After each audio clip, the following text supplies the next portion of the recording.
I think it's time to cancel this 90 Day Fiancé spin-off for good. This once popular 90 Day Fiancé spin-off has gone from must-watch TV to a franchise killer, and honestly, I think it's time we pulled the plug.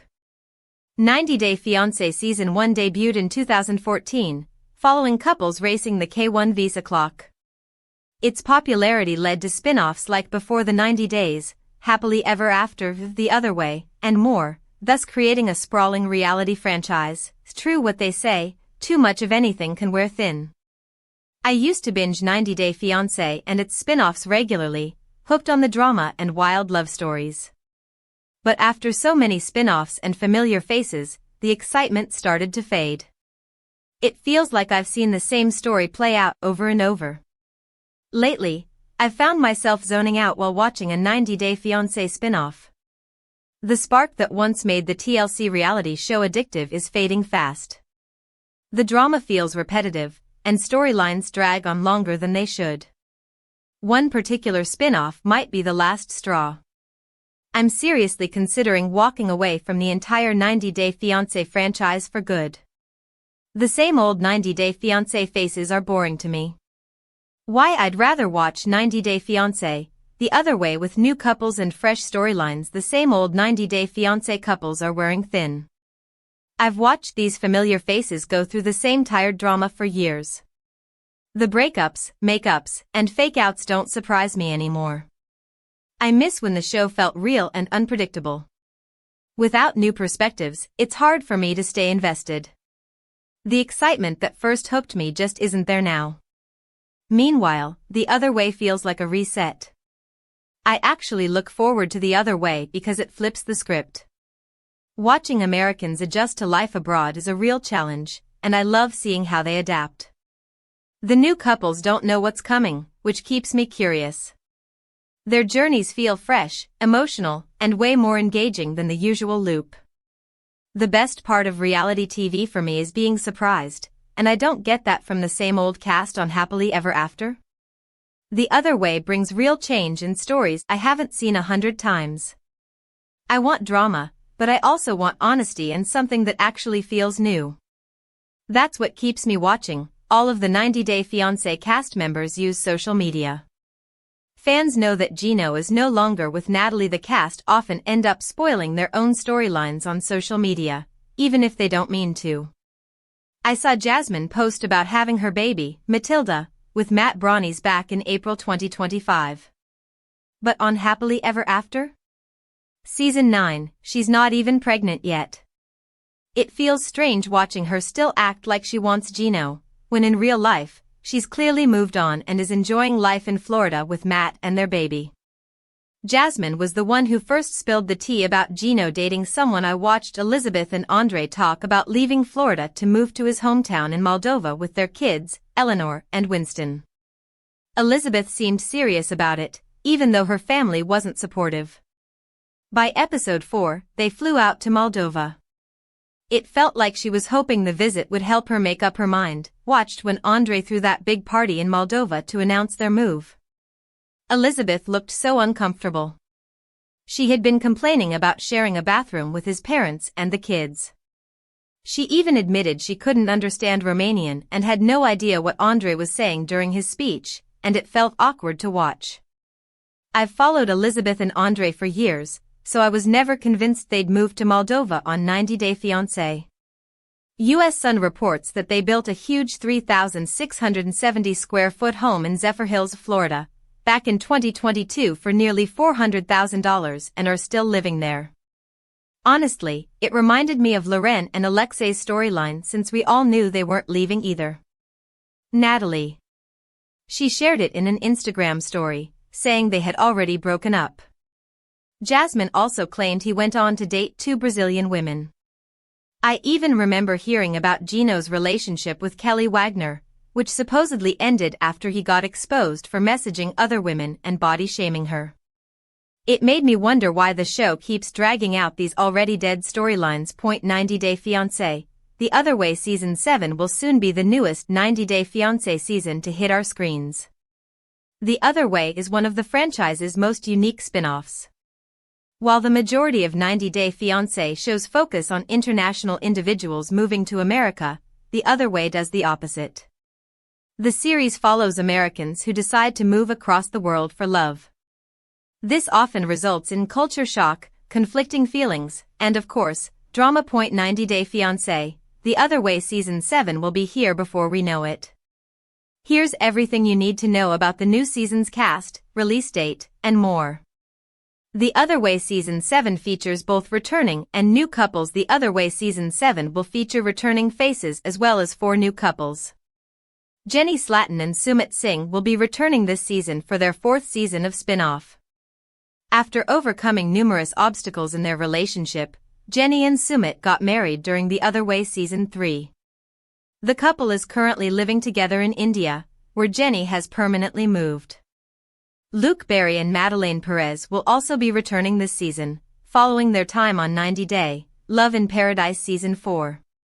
Luke has finally decided to move to Colombia permanently, after meeting Madelaine on vacation there. The first new couple that will be featured this season is Greta and Matthew. Greta lives in Oklahoma but is making a big move to England to be with Matthew. The couple connected on a vegan dating app and grew to become inseparable from each other. The next new couple will be Anthony and Manon. Anthony will be moving to his wife Manon's home country of France. After living in America, the couple has decided to head to France with their toddler to save their marriage. Patia and Dylan are another new couple this season, from Texas and Tasmania, respectively. After a decade-long relationship, Patia has decided to pack up her life in America to join Dylan in Tasmania. Finally, Chloe and Johnny will also be introduced for the first time in the upcoming season. Chloe will be leaving her home in Boston to move to Aruba for Johnny. She's leaving a 6-figure job behind in America, and hopes that her sacrifice will be well worth it. When will The Other Way Season 7 be released? The Other Way Season 7 will be available to watch live on TLC. For viewers who are unable to watch live episodes, they will be available to stream on Discovery+. Typically, TLC releases new episodes of The Other Way on the same night they air. However, it's also possible that new episodes of The Other Way Season 7 won't be available to stream until the next day. What drama is teased in The Other Way Season 7 trailer? The trailer for The Other Way Season 7 is already promising a drama-filled season. One of the main conflicts shown in the trailer is Jenny and Sumit's current financial troubles. The issues have led the couple to move in with Sumit's parents, which Jenny isn't exactly thrilled about. Over in Colombia, Madelaine is shown throwing a cake at Luke following a heated argument. In terms of the newer couples, Chloe is shown having some major trust issues with Johnny. Since he works on a boat with lots of women, it's easy for Chloe to feel insecure. When she expresses her feelings to him, however, he isn't very understanding. Across the ocean in France, Anthony and Manon are seen struggling to adjust to their new European lifestyle. If things don't work out for the couple in France, they're worried it will mean the end of their marriage. The franchise has grown to be one of the biggest and longest-running reality TV in history. It is also crowned by spin-off like Before the 90 Days, which featured the likes of Big Ed Brown and Angela Deem, and The Other Way, which gave viewers Shekinah Garner and Sarper Guven among other notorious couples. Happily Ever After? Season 9, which follows alumni couples, is currently airing and is the second spin-off produced by the franchise. The other notable spin-off that gives viewers a glimpse at new couples is 90 Day Fiancé, Love in Paradise, which premiered in 2021. Other spin-offs following alums include 90 Day, The Single Life, 90 Day, Hunt for Love, 90 Day, The Last Resort, and 90 Day Diaries. Throughout the years, I've noticed several couples who have deep struggles return to the franchise, and they've stuck out to me because I can't figure out how they are still together. There are many 90 Day Fiancé couples that seemed doomed but have actually formed solid relationships, but there are several that I'm surprised have made it this long.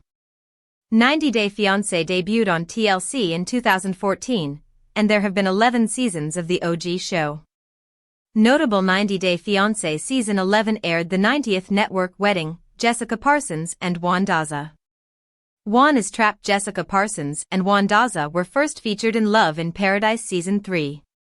The pair met when Jessica and her best friend Megan were guests on the cruise ship Juan was working on. Jessica, a divorced mother of two from Torrington, Wyoming, got pregnant with Juan's baby while he was still working on the ship. In 90 Day Fiancé Season 11, Jessica brought Juan to America on the K-1 visa, and they married at the end of the season. Myself and other 90 Day Fiancé fans think that Jessica trapped Juan with her pregnancy. Juan, who greatly enjoyed his cruise ship life, was very hesitant to settle down and be a father of three in a rural part of America with little opportunity. Moreover, both Juan and Jessica cheated on each other. Jessica emotionally and Juan physically thought that Juan had a resentful attitude towards Jessica, and for good reason, since he was shuffled into a life he never expected himself to lead. At the season 11 tell-all, Juan said he has flooded DMs, and he mentioned if it weren't for his son, not Jessica, that he would still be working on cruise ships and living his best life, which is wholly problematic to me. 7. Russ and Paula Mayfield.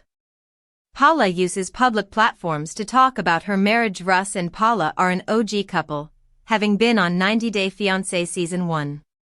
However, in the last 11 years they've been married, several issues have arisen and Paula has said some nasty things about Russ online. Conservative Russ originally had a problem with how Paula dressed and her career aspirations as a model.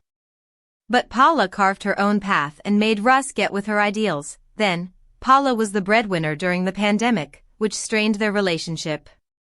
Paula would made TikToks mocking her husband's financial situation. Paula has also made X posts seemingly taking digs at Russ for shortcomings. The two do share a son together, Axel Mayfield, and they've been putting on a happy front in 2025. But I think Paula can't keep her feelings about her ill relationship with Russ private, and that she will inevitably bash him online again. They're one of the longest-lasting couples, but they are very mismatched. Bilal Hassi's and Sheeta Sween were featured in 90 Day Fiancé Season 9 and then 90 Day Fiancé, Happily Ever After? Season 7. Viewers found Bilal annoying for the immature pranks he'd play on Sheeta, his mansplaining to her, and his gaslighting tendencies. Sheeta, from Trinidad and Tobago, who is a traditional Muslim wife, follows what her husband says, and I always thought she should have checked Bilal and his demeanor because the way he talked to her made her look bad. Bilal and Sheeta also went through 5 miscarriages before she and Bilal welcomed their son, Ayan, in 2024. Bilal didn't seem interested in being a father again, as he already raised kids.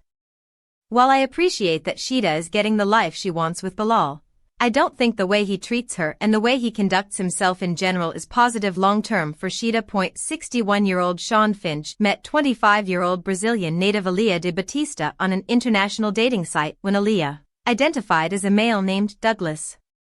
They originally appeared on Love in Paradise Season 4.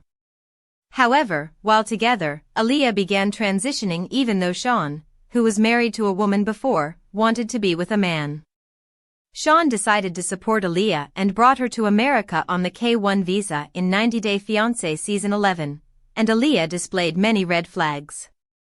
Aaliyah was 2 hours late for their wedding knowing that Sean's mom had broken her foot and was waiting on the wedding to end before she went to the hospital. Aaliyah was also extremely late to their engagement party. I think Sean is disillusioned and ignoring the fact that he and Aaliyah will never work out because she is not what he wants. In the same vein, I strongly feel Aaliyah is using Sean for his money, status, and lifestyle. Tigerlily Taylor and Adnan Abdelfattah are another couple I feel have no business being together. 41-year-old Tigerlily is a double divorcee and met 22-year-old Adnan on social media. They were featured in 90 Day Fiancé, The Other Way Season 6 before their current run on Happily Ever After. Season 9. The pair only communicated for a few months before Tigerlily went to Adnan's native Jordan to meet him for the first time and marry him the same day. I was not surprised when they ran into issues over Adnan, a Muslim man's desire for control over Tigerlily's style and behavior.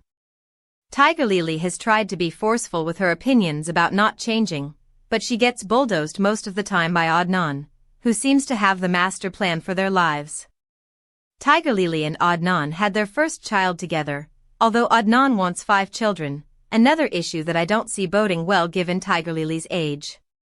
Brandon Gibbs and Julia Trubkina's original problem was living under Brandon's parents' roof when Julia came to America in 90 Day Fiancé Season 8. Since then, they've gone back and forth on wanting kids, what jobs they wanted for their futures, and where to settle down. Then, when they were on 90 Day, The Last Resort Season 2, Julia revealed she had cheated on Brandon, who was devastated. Furthermore, Brandon doesn't agree with the way Julia dresses and acts. I am concerned by the serious nature of the differences in their life goals. Julia also endeavored to bring her parents from Russia to the USA without telling Brandon, even though it would change his life. Brandon Gibbs and Julia Trubkina. Julia admitted to cheating Cara Bass and Guillermo Royer. Cara has ulterior motives. Cara and Guillermo were on 90 Day Fiancé Season 9, and Cara did not gain many fans due to her condescending and bossy nature. Not to mention, she was an admitted cheater, having cheated on a past boyfriend. Now, Cara and Guillermo are on Happily Ever After? Season 9, where Guillermo wants to pursue his pilot dreams and is trying to figure out how to make it work, while Cara keeps putting him down. The couple is sleeping in separate beds, and raising their son, Nico, jointly while maintaining a happy front in Nico's presence. Cara is concerned that Guillermo isn't interested in her bachata singing career, but he just doesn't like the kinds of people that attend her shows. I've come to the conclusion that Cara is using Guillermo and the 90 Day Fiancé to further her musical ambitions and time in the spotlight on TV. The foundation of Cara and Guillermo's marriage is broken, and I don't see them lasting much longer as their differences are stark and Cara's attitude is poor.